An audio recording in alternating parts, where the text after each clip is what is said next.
Today, we're going to talk about a gift. But this wasn't just any gift. It was a gesture of friendship that was actually hiding one of the wildest spy devices ever created.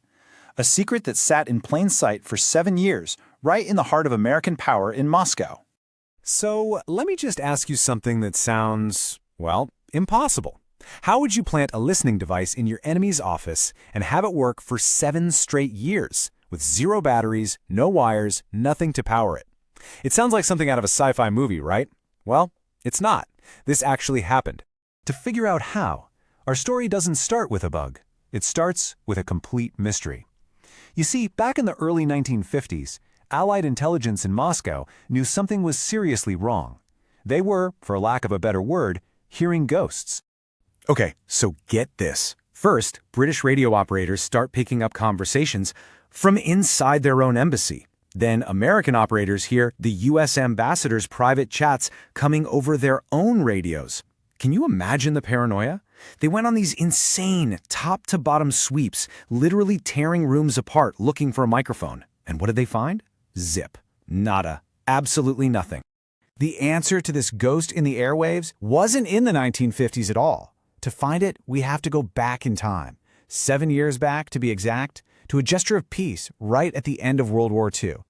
So picture the scene. It's August 1945. The war is ending, the US and the Soviets are still technically allies, and a group of Soviet schoolchildren shows up to the embassy with this beautiful, hand-carved wooden Great Seal of the United States. They present it to the ambassador as a gift of friendship. And of course, he's delighted. He hangs it in a place of honor in his study, right behind his desk. And for 7 long years, it just hangs there. Ambassadors change, hugely important top-secret meetings about the Korean War and nuclear strategy are happening in that room. And all the while, security teams are sweeping for bugs again and again and finding nothing. The whole time, that gift of friendship is just listening. The ghost isn't found until 1952, and the whole crazy story doesn't even come out until 1960. All right, let's jump forward to 1952. The paranoia is at a fever pitch. They know there's a leak. So, another security sweep is ordered. But this one was different. The leaks are still happening. Convinced they've missed something, the State Department sends in a specialist named Joseph Bazizian. He doesn't bring the usual gear. Nope. He has a brand new kind of receiver, one that's designed to sniff out weird signals where they shouldn't be. He's scanning the ambassador's study, and bingo, he gets a hit. He follows the signal. It's not the walls. It's not the furniture. No way. It's coming from the Great Seal itself. They pry it open, and there, in a little hollowed-out space behind the eagle's beak, they find this strange metal object. So, mystery solved, right? Not even close.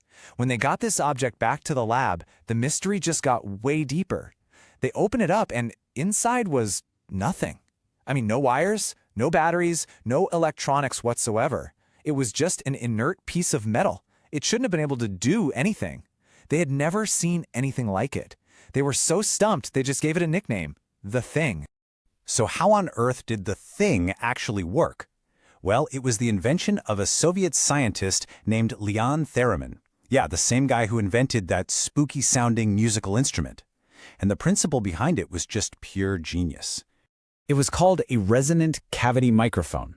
Now, the key thing to understand here is that it was totally passive. It didn't generate any power or any radio signal on its own. The best way to think about it is, it wasn't a flashlight, it was a mirror. A really, really smart mirror for radio waves. Here's how they pulled it off. First, Soviet agents would park in a van nearby and shoot a high-frequency radio beam at the ambassador's office, aimed right at the seal. Then, inside the bug, a paper-thin metal diaphragm would start vibrating from the sound of people talking in the room.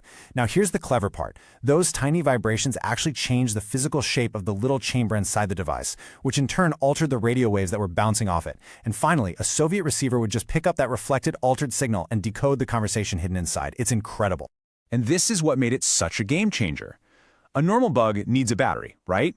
And batteries die. A normal bug also transmits its own signal, so you can detect it. The Thing had no battery, so its lifespan was pretty much limitless. And it was completely invisible unless the Soviets were actively lighting it up with that radio beam. And here's the kicker. This spy tech from the 1940s is the direct ancestor of the RFID tags you use every day in your credit cards and security passes. Same exact principle. So once the Americans figured all this out, you'd think they would expose it immediately. But they didn't. Instead, they kept it a massive secret.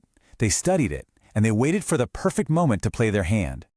That moment came 8 years later, in May of 1960.